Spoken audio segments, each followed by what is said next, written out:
صادری دی هغه پوګه واچولیو بازار ته روان شو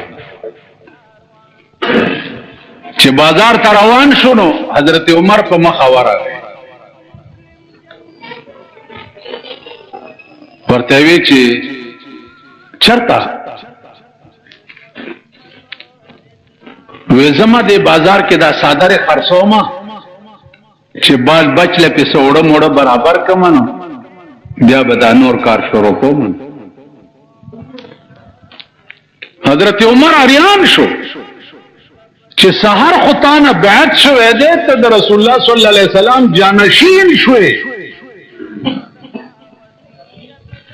د رسول الله جانشین صادر پوګیا چوری دی او بازار ته روان دی خرڅي د رسول الله جانشین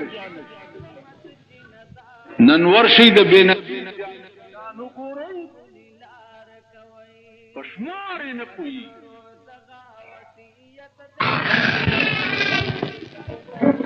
پشمار ما سره څومره دولت دی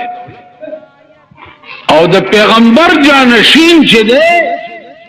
هغه صادر پوګا چولی دی او بازار ته روان نو تاسو وایي چې د دې امیر قوم چې دی آبداوي چې مونږ ګرانی دا اوږي او به وایي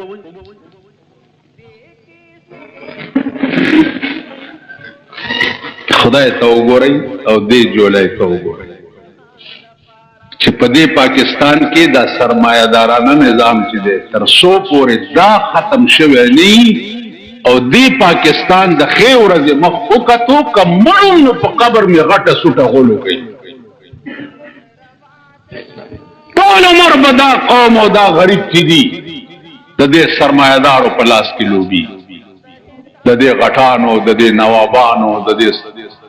عرب پتیانو په لاس کې به لوبېږي ټول عمر به ته کوڅه ډب سپی او د سرمایه‌دار په حجره کې به د بل لاس توبه اچي ته به د سړي زوی کېږې نه چرې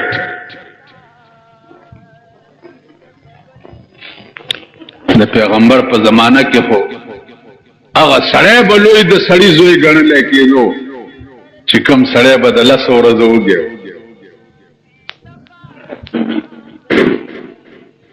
هغه سړی به د سړي زوی ګڼلی کېدو چې کوم به د 10 ورځو وږی د سړي زوی به عدته وي نن به د 10 ورځو وږي ته څوک د سړي زوی و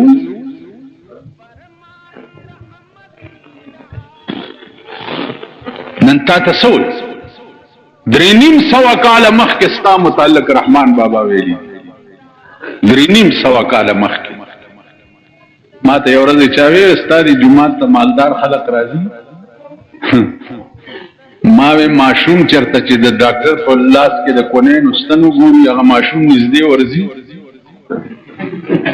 ډاکټر ته ویل نه مالوري ویل خو پوهیږي چې په دې کوناټي کې راته وستنو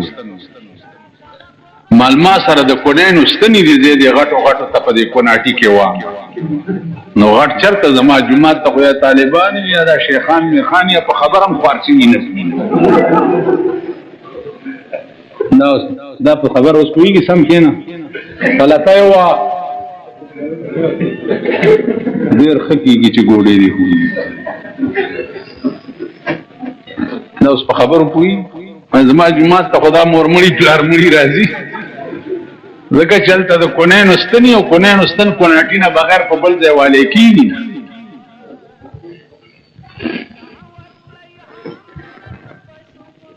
غټان خو هغه جومات ته منډې وایي چې پلاني دی که په 1 بجه مونځ کېږي په 1 بجه الله پاک دی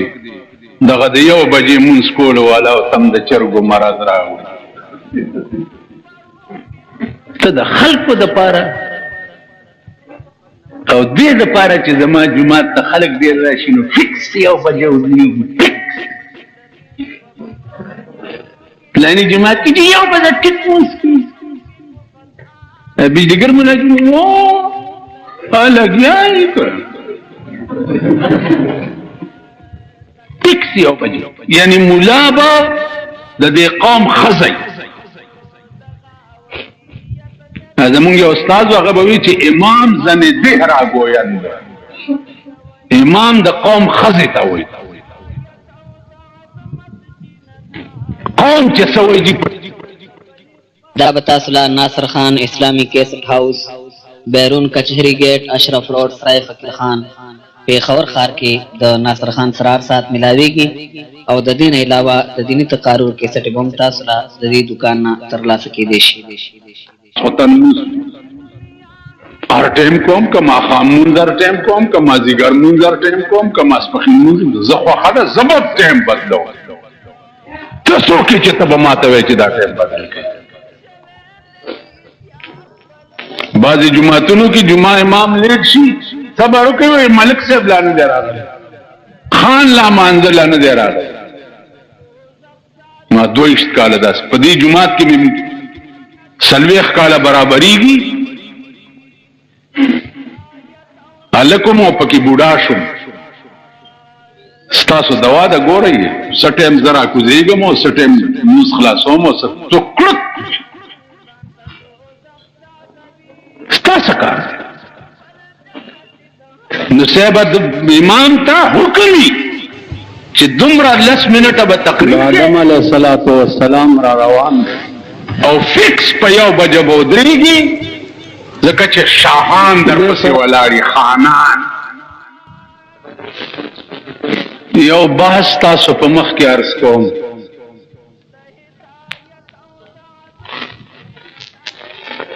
چې هغه د موجوده وخت سره تعلق لري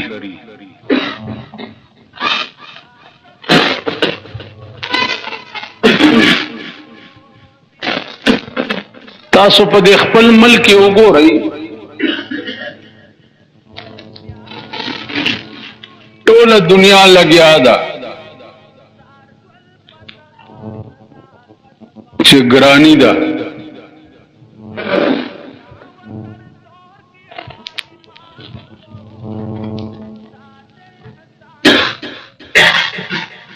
تقریبا ټول ملک په دې لګیا دی چې ګرانی ده خلق اوږي دي خلق ته د زندګۍ ضرورت نه مهیا کی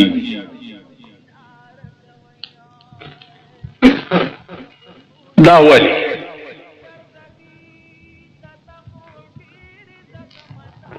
د دې علاج څه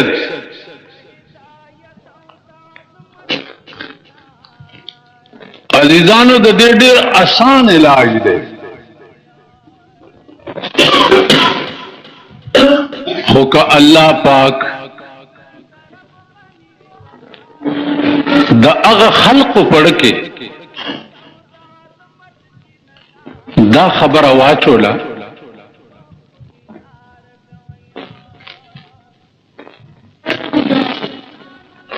چې د دې قوم او د دې ملک څخه خدمت کول پکار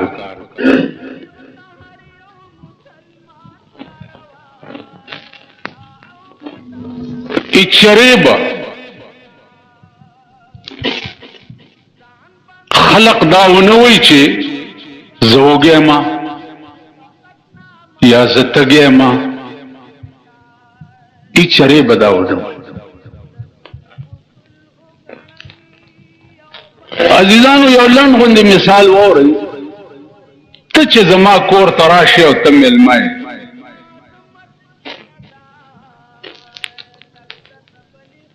او زما په کور کې تا ته پته ولګي چې روټۍ نشته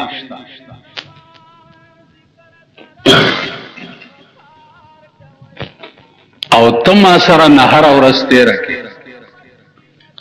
او زه او زما بچي هم در سره نهر ورځ تېره کې نو ته چې زما د کور نه لاړ شې نو ګیله به وکړي چې یاره د ده کور کې ما روټۍ ونه خوړه تاسو ټول وای ګیله به وکړي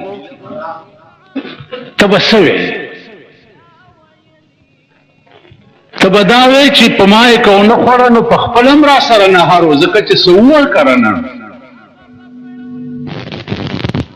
او که نه ته زما کور ته راشې او زما په حجره کې یا په بیټک کې ته ناستې او زه دننه ننوځم او روټۍ وخورم او تا ته راونه باسم نو ته چې لاړ شې ته به څه وایې ته به دا وایې چې دی د خدای تباه او برباد کي په خپله ننوتو ښځې سره بچو سره هر څه وخوړل اسکل او مال یې صد قدرې مو نه کړو داسې به وایې که نه عزیزانو دې وخت کې د ملک نظام چې د چا په لاس کې دی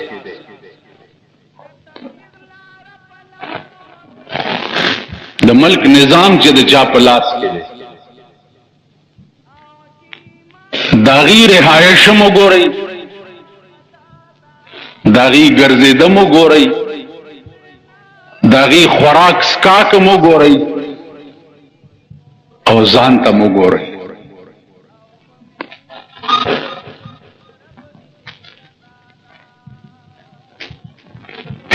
اوس سوچ وکئ چې دا ګیله د چا نه پکار ده گیلا دو مغا چانا پکار دا چه ہم کو تو میسر نہیں مٹی کا دیا دی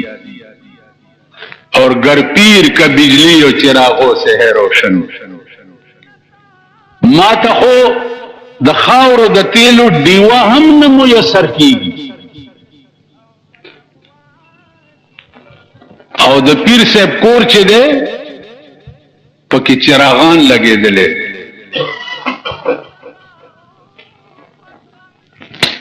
عزیزانو دا د کوم اسلام دعوا چې مونږه کوو مونږه مليان هم وایي پیران هم وایي خلق هم وایي لیډران هم وایي حکمران طبقه هم وایي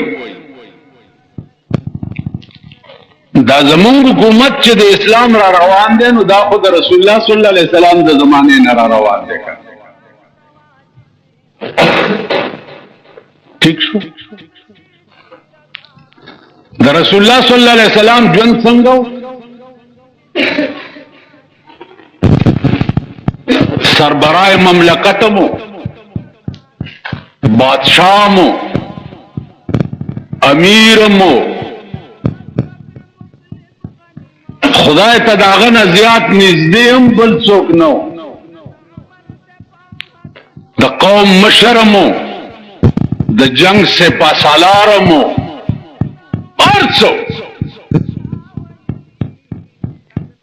د جهاد امیر مو او په غزوه خندق کې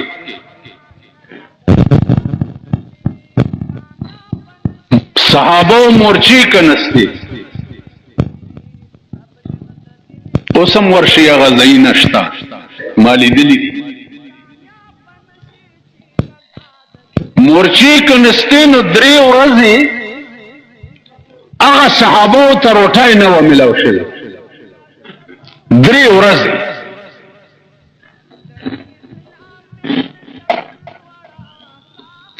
نو کافر ورپسراله او د صحابه ته وایي چې دا اسلام دی چې نن درېم ورځ ده چې تاسو ته روټۍ هم نه میلاویږي او بیا هم لګیا یې مورچې کنئ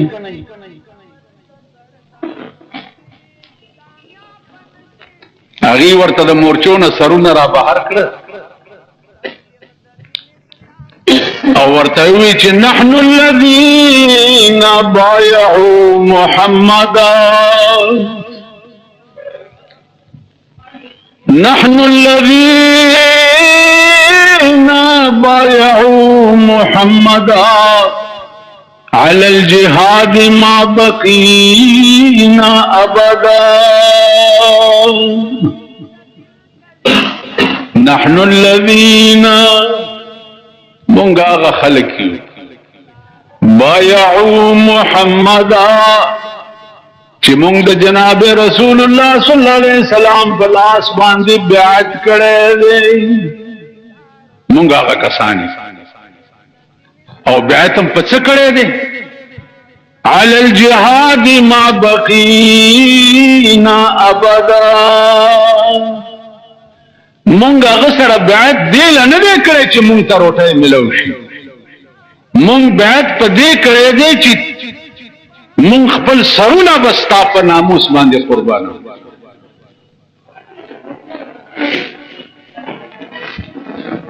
چې ډېر تنگ کړل وږي نو خېټې پورې کاڼي وتړل چې د لوږې نم دا سر راټیټ نشي دشمن برا پورې خاندي رسول الله صلی الله علیه وسلم راغی صحابه ورته لمنې اوچتې کړې چې یا رسول الله مونږ د لوږې نه خېټې پورې کاڼي تړلي رسول الله صلی الله علیه وسلم ورته لمن اوچته کړه نو هغه دوه کاڼي خېټې پورې تړلي ورته وی چې تاسو څه خیال دی چې تاسو درې ورځې وشو چې روټۍ نه ده خوړلې زما تاسو نه زیاتې ورځې وشو چې ما نه ده خوړلې اوس تاسو په ایمان وای چې دا صحابه به ګیله وکړي چې مونږ وږي وبکي ځکه چې امیر المؤمنین سردار کونین که په خېټې پورې دوه کاڼي تړلي او صحابي یو کاڼی تړلی دی یو کاڼي والا چېرته دا ویلی شي چې ما د لوږې نه خېټې پورې کاڼی تړلی ځکه چې زما مشر دوه کاڼي خېټې پورې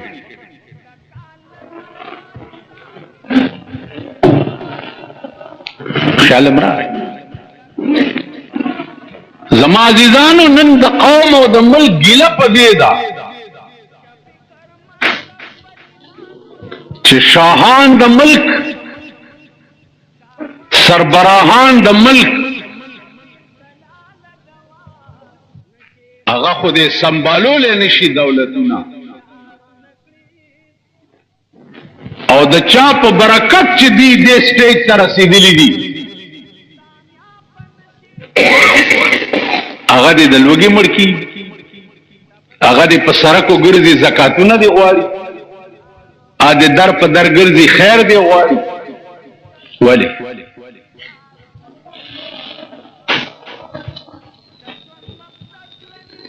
کته هغه خو پیغمبر دا پیغمبر چې څو وخت وفات شو